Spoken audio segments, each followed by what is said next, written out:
Bonjour et bienvenue à tous dans le journal de l'économie. Troisième journée du Siam, les portes du Salon sont désormais ouvertes. On vous en parlait hier. Les événements du Siam attirent aussi bien les visiteurs que les professionnels du secteur. Pour les exposants marocains et étrangers, c'est l'occasion de présenter le meilleur de leur production.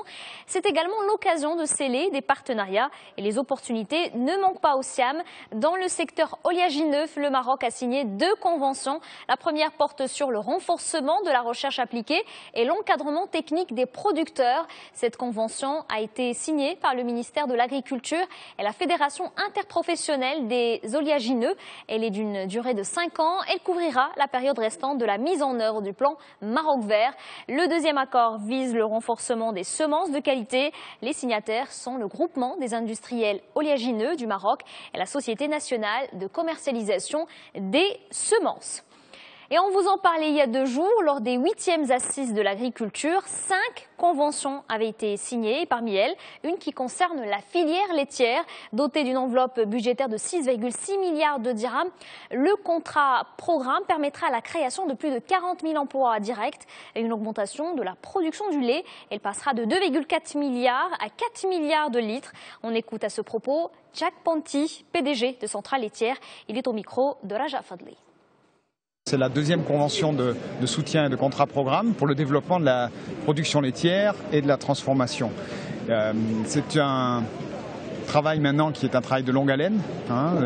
L'activité agricole est un temps long et la filière laitière, développer un patrimoine génétique, développer une ferme, développer des pratiques, c'est un travail très très long. C'est un travail de transformation pour aller vers l'autosuffisance, pour aller vers un développement dans le monde rural d'une agriculture familiale, d'une agriculture laitière de qualité et qui amène aux Marocains tous les jours le lait frais de qualité qu'ils souhaitent pour la santé de leur famille.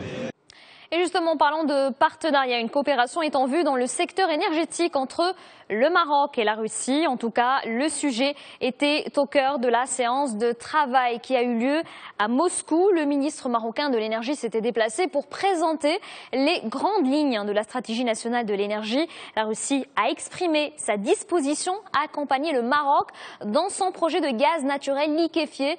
Le montant investi dans ce vaste chantier s'élèvera à 4,6 milliards de dollars. Une enveloppe qui permettra de construire les futures infrastructures gazières. Leur mise en service est prévue pour 2021. Je vous rappelle que le Maroc table sur la production de 2700 MW d'électricité à partir du gaz naturel liquéfié. L'objectif est d'assurer les besoins énergétiques du pays. Dans l'actualité aussi, cette nouvelle implantation au Maroc, le groupe suisse Richel & de Massary s'installe dans le royaume. Il est spécialisé dans la fabrication des réseaux de cuivre et de fibre optique pour les opérateurs télécoms. L'entreprise helvétique vient d'annoncer l'ouverture d'un bureau au Maroc. Son objectif est d'accélérer son développement à l'international. Cette implantation devrait faire progresser le chiffre d'affaires du groupe. Il était de 226 millions de dollars en 2014.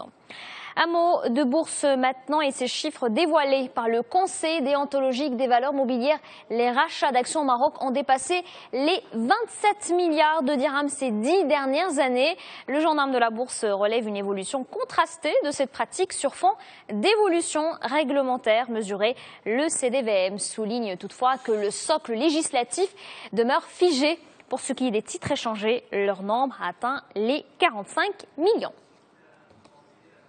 Voilà donc pour l'actualité économique. Très bonne journée à tous sur notre antenne.